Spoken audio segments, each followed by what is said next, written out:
Kita lanjutkan Breaking News TV One, cukup ramai di sini. Diskusi kita belum selesai, kita lanjutkan. Baik, silakan dilanjutkan tadi. Sedikit saja Bang Isan, sebelum kita ke silakan membahas satu-satu Menko. Ya, saya terkejut dengan cara pengumuman yang disampaikan oleh Presiden Joko Widodo. Caranya pertama, terkejutnya begini. Yang diumumkan pertama Seknek, yang kedua Bappenas, baru berikutnya Menko. Menteri lagi Menko. Beda sekali dengan cara Susilo Bambang Yudhoyono kan? Menko, Menteri. Jadi secara struktural itu benar. Sistematika benar. Buat saya, ini ketika seseorang mengungkapkan sebuah kajian, sebuah keputusan dengan modal tidak berstruktur, dalam bahasa akademik namanya ill structure. Ya. Sebutannya ill structure. Ketika dia ill structure, kerjanya ill structure. Sudah bisa ternilai dari situ ya? Bahaya itu, bahaya ill structure. Ketika ill structure itu menguat, dia akan menunjukkan, kalau gitu apa yang Anda maksud dengan kerja dan kerja, kalau ternyata ungkapan Anda yang sudah diburu oleh publik, itu menggambarkan ill structure. Enggak, saya ingin nanya dikit tadi ini. Ada dua hal saya kira, tapi satu hal. Jadi ketika proses pembentukan kabinet ini kan melalui beberapa filter katanya. Salah satu filter kan KPK. Pertanyaan saya, apakah berfungsi atau tidak filter itu? Karena kalau filter itu tidak berfungsi, maka kan terjadi kebocoran-kebocoran. Saya mencoba menjawab begini ya. Ini saya tanya. Saya tanya dulu di sini. Jangan tanya saya. Memang secara hukum tata negara, tadi itu sudah disebutkan, tidak harus ya, dan tidak ada kaitannya secara langsung. Tapi saya ingin mengatakan gini, kalau mengutip apa yang ada secara komunikasi politik pada hari ini, semua harus menggunakan baju putih. Lalu yang kedua, ini tadi kalau kata-kata yang diambil ya, bersih, ada KPK, PPATK, ditambah dengan kata-kata akurat dan tepat. Ada loh, kalau Anda catat. Kalau Anda catat, artinya yang ingin saya tanyakan, mungkin kata-kata memanipulasi KPK atau melecehkan KPK terlalu keras. Kalau kita berpikir dengan jernih sambil tetap mendukung Presiden ini, maka pertanyaannya adalah, apakah semua nama ini sudah diajukan kepada KPK secara akurat dan tepat? Perlu dijawab. Yang kedua, hati-hati dan cermat. Ya, apakah ya dalam konteks hati-hati dan cermat, mereka yang kuning atau merah, yang kata Abraham Samad tidak boleh menjadi menteri, itu kemudian dikeluarkan dari daftar ini. Tetapi kalau ada orang yang oleh KPK juga dinyatakan tidak boleh menjadi menteri, tetap dimasukkan, itu secara tidak langsung sama dengan pemutihan, manipulasi pada bagian itu. Nah, kalau itu terjadi secara akurat dan tepat, cermat dan hati-hati, ini yang bisa menjawab cuma teman-teman wartawan sama KPK. Apa ada bocoran bahwa di antara nama-nama itu ada yang belum KPK? Dan atau apa ada bocoran bahwa dari nama-nama itu ada sudah dari KPK dan digaris? Saya tidak ingin. Cara ngelihatnya begini. Gimana ya? Ini saya kira tanya. Ya, ini pertanyaan tadi. Filter dari tadi. Fungsi dari filter tadi itu, Bang. Cara ngelihatnya begini. Saya tidak setuju dengan cara mengumumkan jumlah ke KPK. Karena begitu Anda mengumumkan jumlah 8 orang, dan kemudian kemarin menyatakan mengembalikan 4 dan masih ditahan 4. Lalu kemudian yang dapat merah atau kuning tidak layak, tidak boleh jadi menteri. Maka setiap kuantitatif dia menunjukkan kualitatif. Setiap ada angka dia ada kata. Artinya ketika 8 orang, 8 itu jumlah, berarti ada nama. Nah, saya tidak setuju cara itu. Karena cara itu langsung memberi muatan vonis sosial. Vonis sosialnya bisa positif, bisa negatif. Yang lulus KPK orang bersih, belum tentu nanti bersih kok. Fakta. Yang kedua, ketika KPK menyatakan 1 tahun atau 2 tahun merah atau kuning, pada hakikatnya belum terjadi proses hukum kok. Presumption of innocence, asas praduga tidak bersalah, sudah dinyatakan tidak boleh jadi menteri. Mungkin itu yang dipakai oleh Joko Widodo, sehingga katakan, biarpun seorang Rini Sumarno katakan terlibat dari beberapa kasus yang beredar di media sosial ya. Kalau begitu untuk apa ke KPK? Nah, itu berarti ada benarnya dikatakan. Bukan gitu. Ada benar. Itu benar. Bukan. Apa? Untuk apa kan? Enggak, maksudnya gimana? itu yang tadi saya bilang pencegahan. Motifnya motif pencegahan, bahwa selain motif pencegahan kan motif citra saya bilang tadi. Nah, sekarang kita terus kalau tidak tepat, akurat, tidak hati-hati dan cermat, memang nggak ada gunanya ke KPK. Problemnya bukan di situ sesungguhnya. Ketika Anda menggunakan bersih sebagai sebuah filter, artinya tidak boleh kotor. Saya naik ke atas sedikit. Ngapain Anda cuma ribut soal kerugian negara? Kenapa nggak ribut kerugian korupsi konstitusi? Bahwa mereka adalah pelaku-pelaku korupsi konstitusi. Gimana kalau kayak gitu? Bagaimana kalau kayak gitu? Mereka tidak tercatat dalam kerugian negara, tapi mereka tercatat sebagai orang-orang yang merugikan konstitusi. Gimana? Itu yang saya bilang, kalau saya protesnya amat sangat keras gitu. Dan itu saya tunjukkan bahwa mereka nggak layak diproses kayak gitu. Kenapa? Karena Anda menggunakan Trisakti.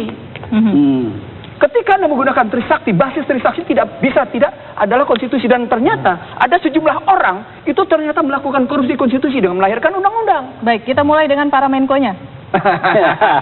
Itu maksud saya. Jadi, jangan hanya berpikir di situ. Kita mulai dengan para Menko-nya, Bapak-bapak. Saya mulai dengan Menko Bidang Kemaritiman. Ada Indroyono Susilo di sana. Nah, kalau saya tidak tahu persis siapa Indroyono Susilo. Jujur, saya tidak tahu persis siapa Indroyono. Karena saya di bidang perekonomian, gitu ya.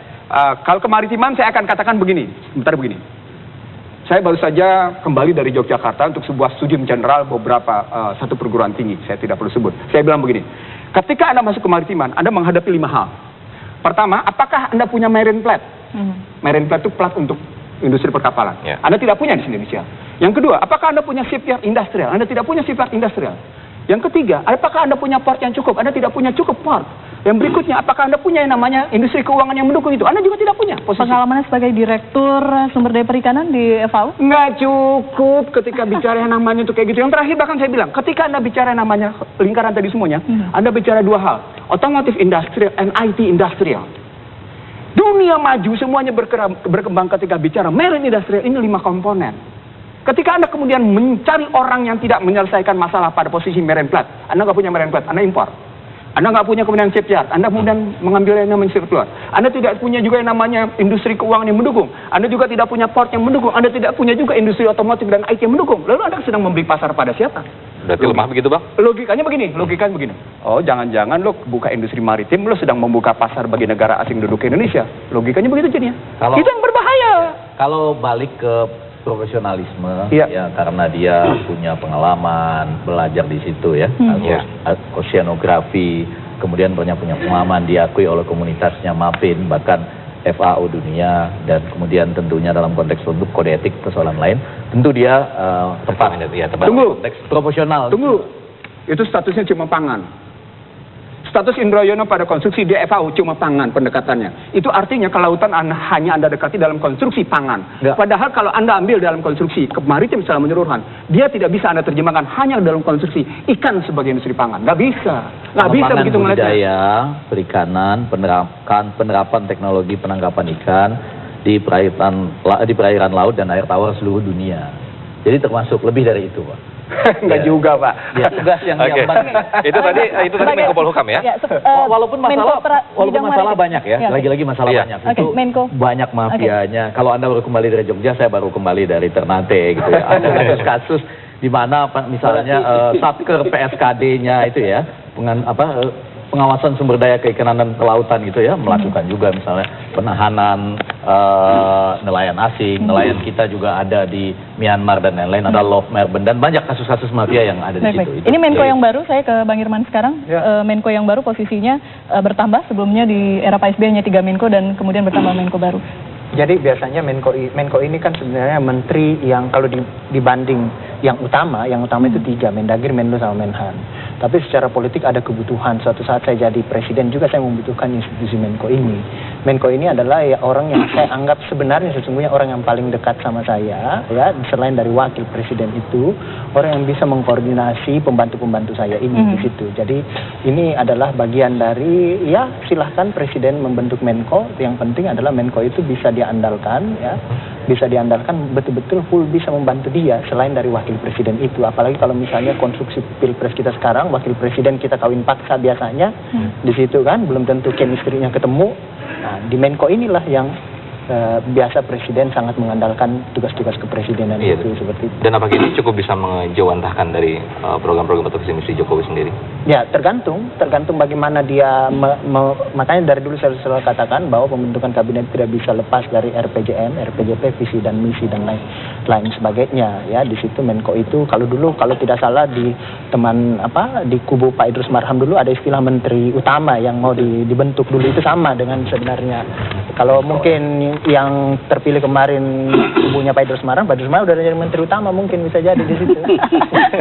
Baik, silakan komentar dulu, Bang. Jadi saya selaku koordinator pelaksana Koalisi Merah Putih tidak dalam posisi untuk menyoroti orang-orang yang ada, tetapi yang kami tunggu adalah konsep mereka. Atau konsistensi yang tadi itu. Ya ada. Jadi konsepnya apa sebenarnya? Dan itu yang kami nanti soroti, kita akan kawal, kita akan kritisi.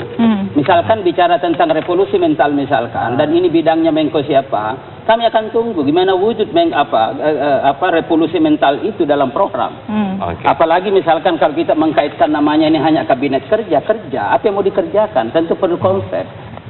Kan ini saya kira perlu. Jadi saya kira dari Koalisi Merah Putih menunggu konsep-konsep apa, terutama dari kementerian yang baru ini. Dan saya kira Saudara Ihsan tadi sudah menyampaikan kemaritiman seperti apa.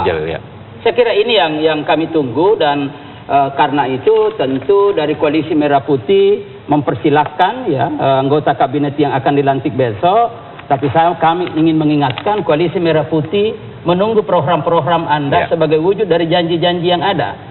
Nah, kami hanya ingin mengatakan begini. Ke depan ini Indonesia butuh dua program besar. Pertama adalah program-program yang mendesak dalam rangka untuk mengatasi masalah-masalah kerakyatan, untuk memenuhi kebutuhan rakyat. Dan di sisi lain ini nanti tugasnya Saudara Irman, bagaimana melakukan penataan sistem kehidupan kebangsaan untuk mengakhiri transisi yang sekarang ini kan masih selalu kita ini dalam transisi. Ya kapan kita akhiri ini? Untuk mengakhiri diperlukan konsep yang mendasar untuk menata sistem kehidupan kita. Saya kira ini yang menurut pandangan saya tentu kerja kabinet hari ini tidak hanya sekedar melakukan kerja-kerja untuk memenuhi kebutuhan mendesak tadi. Apa yang mendesak itu? Kebutuhan pangan. Apa yang mendesak itu? Bagaimana pengangguran, bagaimana kemiskinan, bagaimana macam-macam itu. Jadi kalau tapi itu saya kira yang penting. Saleh menurut saya profesional di bidangnya. Ini boleh voting nggak nih? Menyebut nama Menko. Sorry loh Pak. Bang Effendi, tadi kan sudah beberapa minggu sudah kita kritisi satu. Ada Menko yang baru, Ibu Puan Maharani. Iya. Menurut Bang Effendi seperti apa? Menko Pembangunan Manusia dan Kebudayaan. Berarti di situ Menko revolusi mental di situ. Revolusi mental. Gimana Bang Effendi? Menko paling muda ini. Ini barangkali persis sesuatu yang harus dijelaskan dengan konsep-konsep apa yang mau dituju dari Menko ini ya. Dan dalam konteks DPR kan ini nomenklatur yang baru atau cuma ganti nama? Ganti nama ya. Tetapi menurut saya tidak hanya ganti nama, kan diperluas karena di sini akan berbicara soal kebudayaan, ya pembinaan sumber daya manusia dan lain-lain, sehingga dia tidak hanya memikirkan soal kesejahteraan saja, tapi kan proses bagaimana menjadi manusia Indonesia seutuhnya. Nah, ditambah kata-kata revolusi mental itu mestinya masuk di sini. Nah, cuma karena baru dibentuk, apakah mungkin pertanyaannya menjadi konsep-konsepnya nanti sesudah dilantik besok itu seperti apa yang ingin disampaikan kepada kita? Iya, tadi Puan Maharani mengatakan bahwa tidak harus 1 hari, 100 hari atau itu bisa jangka beberapa lama. Apakah itu juga termasuk dia tidak mempunyai target yang jelas begitu, Bang? Harusnya semua menteri, khususnya Menko yang membawahi ya dan mengkoordinasikan berbagai kementerian itu harus punya target. Ya, harus punya target, Bang. Karena semua orang yang dipanggil itu baru dikasih tahu dia akan duduk siap, duduknya apa? Berarti belum punya konsep? Belum. Belum tentu dia punya konsep.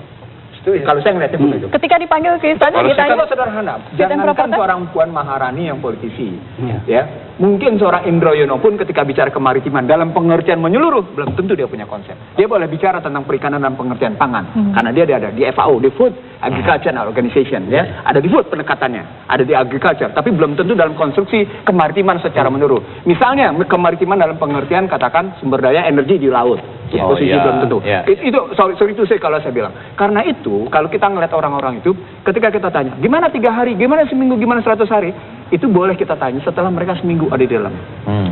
Ada orientasi dulu mereka terhadap tugas-tugas yang mereka melakukan. Ada pengenalan dulu tentang bagaimana job description dia. Kecuali Mensesnek, itu kan ini kalau nggak salah keputusan presiden ini sudah dibuat oleh Mensesnek katanya. Oke, ada 2 kecualinya. Effendi Ghazali. Yang pertama, karena sebutannya 2 pertama adalah Mensesnek dan Bappenas. Kalimat pertamanya adalah Menteri Sekretaris Negara Pratikno, Menteri Perencanaan Pembangunan Nasional Kepala Bappenas Adinov Caniago. Baru berikutnya dia kasih Menko.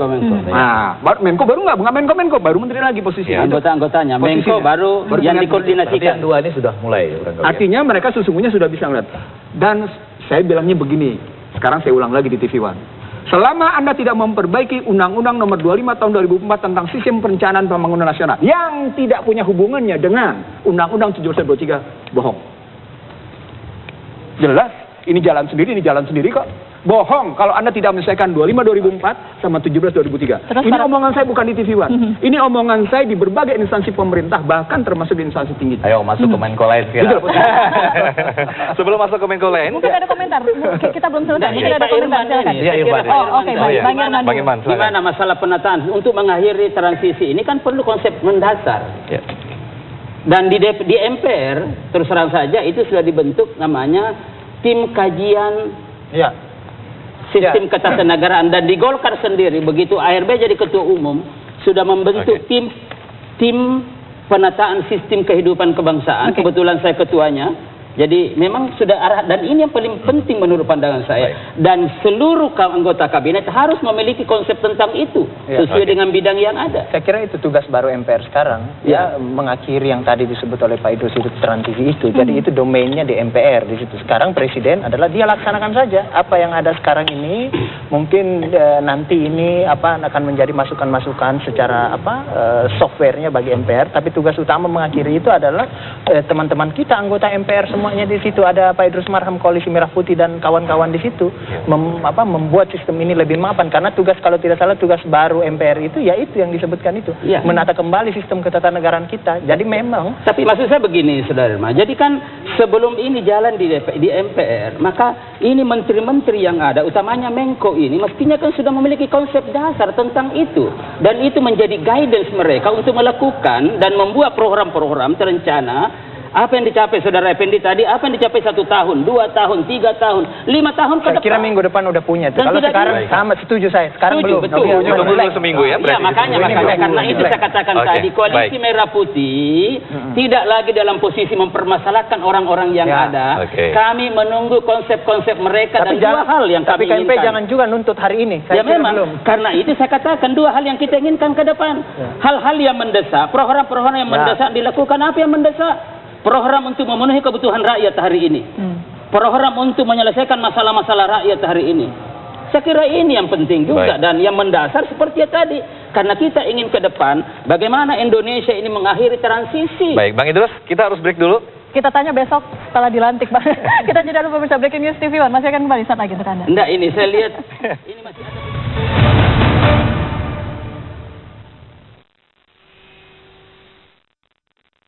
Baru